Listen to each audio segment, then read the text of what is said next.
Devenir youtubeur par Daniel Ishbia. Nous avions déjà mentionné la sortie de ce guide très malin et très utile pour se lancer sereinement dans l'aventure de youtubeur. Nous avons pu rencontrer son auteur, Daniel Ishbia, qui nous parle de son livre. Il se trouve que j'étais dans la presse jeux vidéo et informatique, donc ça m'a amené à écrire pas mal dessus, donc j'ai pu côtoyer très vite des gens comme Bill Gates ou même Steve Jobs, etc. Et après, j'ai été rédacteur en chef d'un magazine musical, donc ça m'a permis d'écrire aussi beaucoup de bio musical. Celle de Bill Gates, ça a été le plus gros succès, ça a été effarant parce qu'elle s'est vendue dans le monde entier, quoi. En 88, un jour, le PDG de Microsoft France m'appelle, il me dit « Est-ce que tu peux me dépanner ?» et interviewer Bill Gates, c'était vraiment pour le dépanner, quoi. Les gens le connaissaient pas à l'époque. Elle a été écrite au fin des années 80, début des années 90, puis mise à jour en 95. Entre-temps, Bill Gates était devenu l'homme le plus riche du monde, enfin des États-Unis, à l'époque seulement. À l'époque, ça n'avait pas spécialement marché quand c'est sorti en 90-91, mais après, à partir de 95, comme c'était pas tant ma bio, mais le fait qu'il était devenu l'homme le plus riche des États-Unis, ça a intrigué énormément de gens. C'est Florent Gorge que j'ai connu parce que il a réédité lorsqu'il était chez Pix & Love la saga des jeux vidéo, qui m'a commandé une fois depuis qu'il est chez Mac & Books, il m'a commandé un livre sur devenir youtubeur, quoi. On est devant un phénomène qui est historique, ça ne s'est jamais passé auparavant. Je connais pas auparavant de médias qui pouvaient permettre à un gamin dans sa chambre de toucher du jour au lendemain des dizaines de milliers de gens, quoi. C'est quelque chose qui n'a jamais existé auparavant. Parce que, je veux dire, YouTube, c'est quand même quelque chose d'extraordinaire, je veux dire, parce que dès qu'on a une question, déjà, on va trouver une vidéo YouTube qui nous explique que faire. Moi, j'ai appris, par exemple, à faire un écran vert, c'était expliqué sur YouTube. La chose qu'il faut réaliser, c'est que être YouTuber, c'est assumer 4 fonctions, et dans la vie, les gens assument très rarement ces 4 fonctions.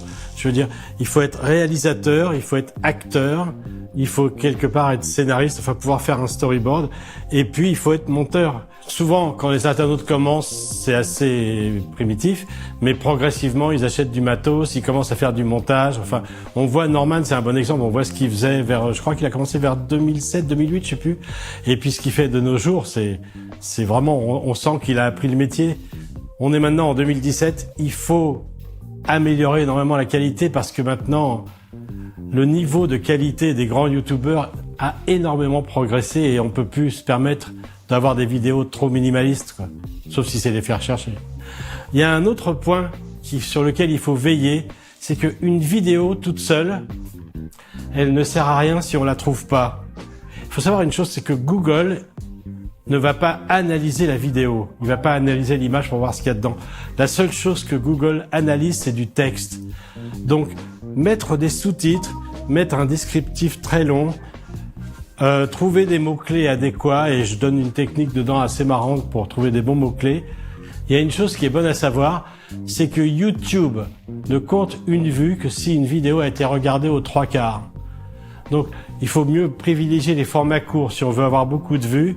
Si on a une vidéo de 15 minutes, c'est pas toujours évident que les gens la regardent pendant 10 minutes. Sauf si c'est vraiment très intéressant, quoi. C'est extrêmement plaisant de faire des vidéos et de les monter. Je pense que beaucoup de gens devraient apprécier cela. Et puis, tôt ou tard, ils risquent de trouver des gens qui s'intéressent à ce qu'ils font. S'ils ont un rendez-vous régulier, ils vont forcément trouver des gens qui vont aimer les astuces qu'ils racontent, et donc ils peuvent avoir un public, des followers. Dans le livre, j'explique bien que vouloir gagner sa vie avec, c'est quand même illusoire pour l'immense majorité des gens, même si les gens comme Norman, Cyprien, etc., bien sûr, eux, joueurs du grenier, je dis pas, mais pour la plupart des gens, c'est illusoire de vouloir en vivre, mais qui sait?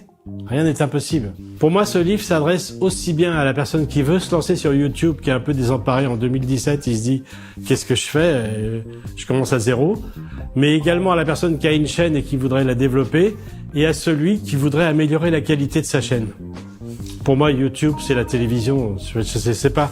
Soit demain, il y aura une autre chaîne qui remplace YouTube, mais YouTube, c'est la nouvelle télévision.